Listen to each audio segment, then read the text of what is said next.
When did the Nazis finally catch up to you? October the 1st, 1943. I was on my way to Heerlen with a briefcase with this, food stamps and some pictures I had in my pocket because I was going to see the people who were looking after false identification cards. And while walking in front of the railroad station in Heerlen, where I was supposed to have met a girl who was also in our organization, I didn't see her. So I was waiting for 5 or 10 minutes. She didn't show up at all. So I was almost ready to go. Till all of a sudden somebody took my arm, and that happened to be a Gestapo man who arrested me. And I was surrounded by 3 or 4 men, and they took me into a car, and they put me the handcuffs on and brought me to Maastricht to their headquarters. There in the headquarters I was interrogated by the Germans. Oh. Well, first of course he tried to in a polite way, and then when I didn't say enough according to their opinion, they started to beat me up. One had with his hand hit me all the time here till my whole neck was swollen, and I almost fell on the ground unconscious. They wanted to know the address of a person who they are looking for and who was also in our organization, and they wanted to have more names and more addresses. But then I was lucky I was always afraid for the time, you know. You always, but I never have to mention any name. Had no problems with that. So they could find anything. So did they find your documents? No, they find of course the food stamps. I had them in envelopes, ready to be mailed. And when the German asked me who was the purpose of this food stamps, and if people were on those addresses on those envelopes, I explained to him that, oh, that's my trick, you know, because I knew that if somebody looks in my briefcase and we see envelopes, he wouldn't bother me and let me go. I was a businessman with envelopes. And I just put in any name I came up in my brain and put it on the envelope. To carry your... To carry it along, yeah, and of course to look at more real. And he took that, so he never went, he went out to check those. But he must have seen the IDs. No, he didn't see that. I had it in my pocket. And when I was in the cellar of their headquarters, they put me in a little room with the handcuffs on. I was in a chair and I was able to take out with my hands those pictures out of my pockets. And I put them into between the upholstery and the chair and the bottom. So I did like that and put them away. So I had no problem with that. Yeah, I was lucky with that. Then of course, after a couple of days, I didn't show up at home, but they didn't know that I was arrested, my parents. My address was changed on my identification card because in case, you know, I thought if they find me, they wouldn't check my address because Fritz was there and the baby was there. But they became suspicious because I always used to come home after a day, but I didn't show up at all. So they became scared, and as a result, of course, Fritz left our home and the baby left our home for a couple of weeks till everything seems to be safe, and then he came back again. Well, the Germans brought me from, after his interrogation, he brought me by car to Scheveningen, that's a big prison on the North Sea, close to The Hague. I stayed there for a week. They didn't interrogate me, just let me there sitting. And then they brought me to a big monastery. It's a big monastery in the central part of Holland. The Germans had converted it to a prison. They closed all the rooms, they closed all the windows. And there I was in solitary confinement for 6 months. And during this period, the first time of this period, they interrogated me and asked all kind of questions about my work and what I was doing and why I was helping Jewish people and so on and so on. What was the 6 months like? Well, it was boring and hard, of course. You're all alone. You couldn't talk to anybody. You got only 10 minutes a day, the opportunity to go outside and to walk around to get some fresh air, and that was about it. I was lucky, of course, that there was still a library there from the monastery, and we were allowed to borrow books, so I could read some books. Were you depressed? No, I was not depressed. I'm optimistic from nature, and I know I was sitting there for a good cause. I have a strong faith, and I had no problem with that whatsoever. I even walked around every day. I had my whole program. I walked around an hour in the morning, an hour at night. I imagined I was walking around in Amsterdam or something. I would take all kinds of games with myself. Then I found out that my neighbor in the other room, he was part of our organization as well. And I was able to make signs, you know, with him through the water tap. If you open up the water tap, it starts to give some noise. And by moving the water tap up and down, we could start with a kind of a code. Now I don't know Morse at all, but we started with A is 1 and B is 2, and in that way I was able to communicate with him every day, and he's setting up whole menus where we're going to eat a day, and so on and so on. And that way we kept ourselves busy. What was the name of the place you were at? In Haren, H-A-A-R-E-N, Haren. That was a big seminary from the Roman Catholic Church. It was a concentration camp? And it was not a concentration camp, that was prison. They made it in prison. Oh, I see. Then after 6 months, they took me out of the camp and they brought me to the concentration camp Amersfoort. It was in the central part of Holland. It was a big concentration camp, and about 2,000 men were gathered together. There were people there for political reasons, people there who were hiding because they didn't like to work in Germany. All kinds of people are there. But the political people, they got a red star on their back from their coat, so that they were not allowed to go out, they had to stay inside all the time. The other one allowed to go under guidance to work for the German army, but we weren't allowed to do that. And it was for about 3 months in that particular concentration camp. Were there Jews there? Yes, there were Jews. Sometimes they arrested people, and among them were Jews who didn't carry any star. And if they were suspicious, if it was a Jew, then they undressed himself and was looked at him if he was circumcised or not. And if he was circumcised, they give him bad treatment. I saw one Jewish man kicked up him and tail away. He had to put on his arms a heavy unloaded gun, and then he had big knee bendings for a couple of hours that he fell down and he couldn't do it anymore. So it was complete exhaustion. When did you arrive in the concentration camp, and when did I arrived in the concentration camp in March 1944, and I stayed there for no, I'm sorry, and I was in January '44, and I stayed there till 1 month before September, and after the concentration camp they sent me to prison for a couple of months too. So I was again back in prison for a couple of months. What was life in the concentration camp like in Amersfoort? Well, it was terrible, of course. The food was terrible. There was hardly any food. Usually there was more water than food that you got, and you got only one meal a day, plus a little piece of bread that you have to divide for the morning and for noontime. But I mean, it was so small that in the morning it was gone in no time. So we had a very hard time there. We had to keep ourselves busy there with marching on wooden shoes the whole day, because they didn't have any work for us. And then of course every morning at 5 o'clock there was a roll call. And all the 2,000 people have to stand outside, whether or no, cold or not, rain or no rain. Sometimes just if somebody was missing, they let you stand there for hours. And the accommodations? Yeah, we have big barracks, for the people there, and about 500 people in one barrack, and we slept with 3 persons on a 3-stage bed. But it was terrible because with 500 people you have to use one toilet, for example, and many people due to the food had dysentery there. And so there was a messy time there. Everybody was loaded with lice and fleas. It was awful. It was very dirty there. And the Nazis? And the Nazis, of course, were outside. And if they walked inside the camp, then we have to take our hat off and greet them. And if we didn't do it in the way they thought it was supposed to be, they would give you a kick or whatever they did to you. So I tried to avoid it as much as possible. So it was a pretty bad time. It was a very bad time, that's right, yeah. Until when?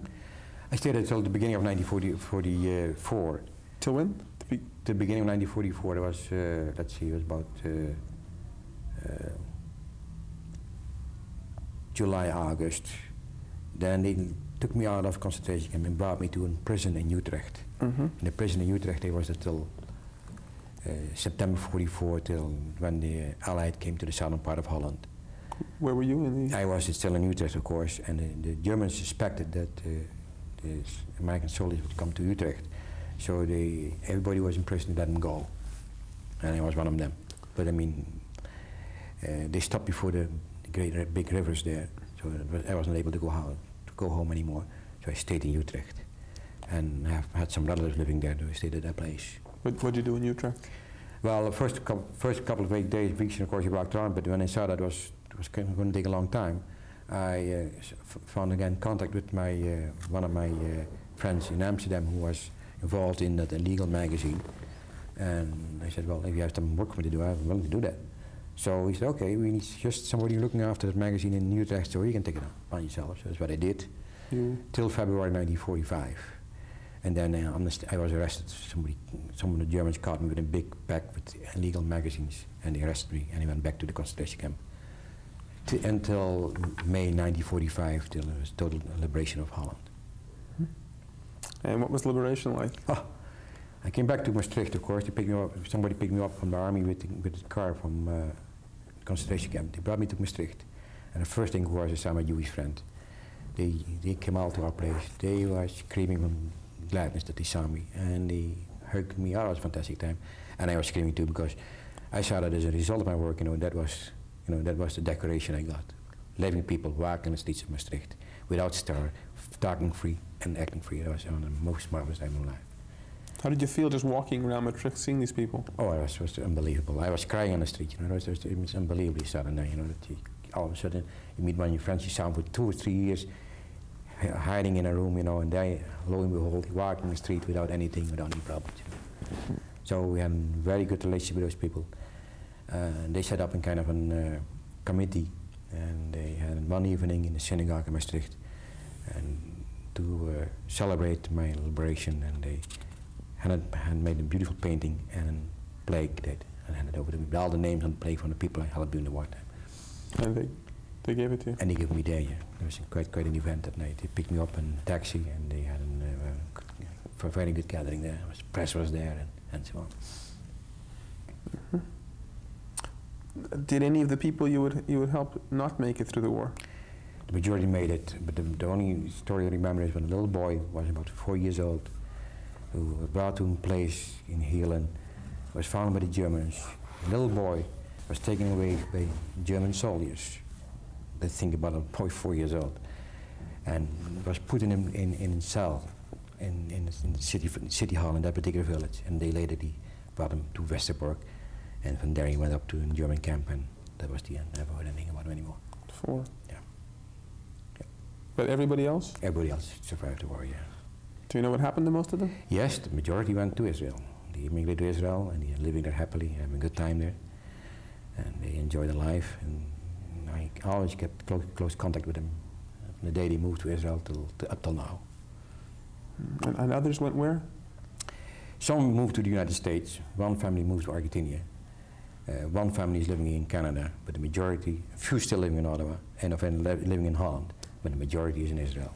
Have you seen any of them since, or do you stay in touch? Yeah, I always kept in touch with all of them. Of course, the one in Holland, when I went back to Holland, I visited them quite often, and I see them as soon as they're there, they come and visit me. But the people in Israel, quite a few, I always send them a card on any religious occasion, in June year or something like that, and they sent me a note back at Christmas. Until last year, 1940, oh, I'm sorry, mixed up. Last year, 1980, my wife and myself, we decided to go for a trip to Israel. After long saving, we joined a group in the United States, and we went by the charter to Israel and visited several historical places there. I wrote my friends that I was coming to Israel for one day, for 11 days, and I told them I would love to see them if it was possible. Maybe he said, you can set up a kind of a reunion in Jerusalem, and we're staying 4 days in the Hilton Hotel. They did that. They organized a reunion, and when I was in Jerusalem in the Hilton Hotel, all of a sudden the whole group was there. How many? At that time it was about 15 that came over, and we had a fantastic time there. We had coffee together, and was digging up old stories, but they were mad at me. They said, now you come to Israel, and you see our country, but you didn't come to our place, and we would like to show you around. He would have done that for you, and we want you to come back next year, and we are going to pay for that. So I said, well, I'll think about it, and after long thinking, we decided, my wife and myself, to go back, but not at their cost, at my cost. So I wrote him back, so we spent our holidays in Israel, and so we went in April this year, to Israel with El Al from Montreal to Tel Aviv. And then they were standing on the airport. So we had a fantastic time. We stayed at every family about 4 days. 4 different families in Tel Aviv. They brought us to kibbutz. And we had 3 different kibbutzes there. And they spoiled us really. And on one day, May the 4th, we had the opportunity, organized by them, to plant our tree in Yad Vashem. And it was quite an event, of course. There were about 22 people there from our group, including their children, of course, and their grandchildren. It was quite an occasion. You look back at this story, at a time so many people did nothing, and you and some other people did. Were you brave? Were you a hero? How did you come to do this? Why? No, I wasn't brave at all. I was scared to death, tell you that. But I mean, I felt as an obligation, as a religious obligation, as a Christian, that, you know, being Christian, I believe that I should help those people who are in need, and in particular the people, the Jewish people, because they you know, they didn't ask to be a Jew. You know, they were Jews, and they are no different than anybody else. So, so I always have a week for minority groups. You know, so, and of course, but as a Christian, what we study quite often is the Old Testament. So we know a lot about the old time of Israel, and that we feel more attached to the Jewish people than anybody else. But in the end, it was a voluntary decision, wasn't it? It was a voluntary decision. Oh yeah, oh yeah. It was a voluntary decision. Nobody asked me to do that. I wasn't planning to do that. It grew automatically. Well, do you find it amazing that you did it, or you find it amazing that other people didn't do it? I find it amazing that other people didn't do it, because I think there's an obligation for everybody to help, you know, in the case like that. And there should have been more and more people. I was, when the war was finished, you know, I saw whole transportations in the wartime when Jewish people going by train, packed to Westerbork, and I was crying I came home and my mom said, "What are you crying for?" I said, "I couldn't do anything. I was standing there with fish there, and I saw those people just go as lamb to slaughter, you know, in trains to Westerbork." And that was terrible, was that. And others saw it too? And others saw it too, you know. And others said, "Well, too bad, you know, what can you do on that?" You know, of course, I didn't have any power against the German soldiers, but you could at least open up your house and do something when keeping me your house, you know. Thanks. Thank you very much. Why don't we shoot some of the pictures and you'll explain to us what they are. Okay. Hang on. Are you ready? Okay, right. Okay. After the war, of course, we had that, as I told you, we had that celebration. You could hold them up a bit higher. Okay. We had that celebration in the synagogue in Maastricht, where they all the people there were helped during the wartime, and where they gave me a plaque and painting. And on this picture, you see my father, my mother, myself, and my girlfriend and my sister sitting behind the table, and the rabbi from Maastricht is talking to us. And on this particular picture, you see Fritz. Which one? Fritz Freilich, who was hidden in our place, was hiding with us. Which one is Fritz? Fritz is on this one here, standing here behind me, and who was my help during the wartime, and who was sharing. I always shared a room with him. On this particular picture, you see the painting they made by a famous Dutch artist, Charles Eyck, and that is the plaque with all the names from the people who helped during the wartime. Mm-hmm. One of the girls I helped during the wartime, Leni Wesley, who is now in Tel Aviv, she handed me some flowers at that particular time. And here you see the gathering of the people who were at that gathering, had coffee together, and most of them were Jewish people who helped in the wartime. Who's that? And this is Fritz, holding that plaque that with the names on it, and that is the rabbi from Maastricht who showed the painting. Again, you see one of the speakers, one of the members of the underground, was speaking there at that gathering in the synagogue. And the other photos, or what? Yes, the gathering here from the reunion we had in Jerusalem in the Hilton Hotel last year with all the people. Who were they? And they were the people I helped during the wartime, who are now living in Israel. And we had a kind of a reunion in Tel Aviv when I was there in 1980, and that is in front of the Hilton Hotel. That is my wife on that, and the rest of all the people helped in the wartime. And they live around Israel, all kinds of places. Here we have coffee together. At this in the Hilton Hotel, the same kind of people. Here again, we have coffee together. Who's that? Who's this? This is Martin Schneiderman. He lives in Tel Aviv. He has a store there. And the one before that? And the one before that here. And this is Martin Schneiderman. That's my wife on that. And that's several people living in kibbutzes there. Okay. This is Leni Wesley. She lives in Tel Aviv, and he's mother of a family there. Now then we went back, of course, as I told you, this year again, and then I stayed at a friend's place. We planted a tree at Yad Vashem, and here you see the picture. The tree in front of us, I planted there.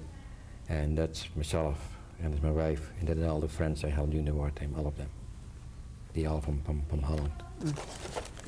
Again here, in front of the tree that I planted in Yad Vashem, and that all the people I helped during the wartime making pictures. And while somebody was talking to us, one of the ladies embraced me after the tree planting, you know, it was still, yeah, so.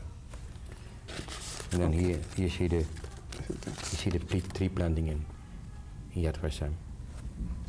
Thank you. I think that's it. Why don't we just quickly shoot these things?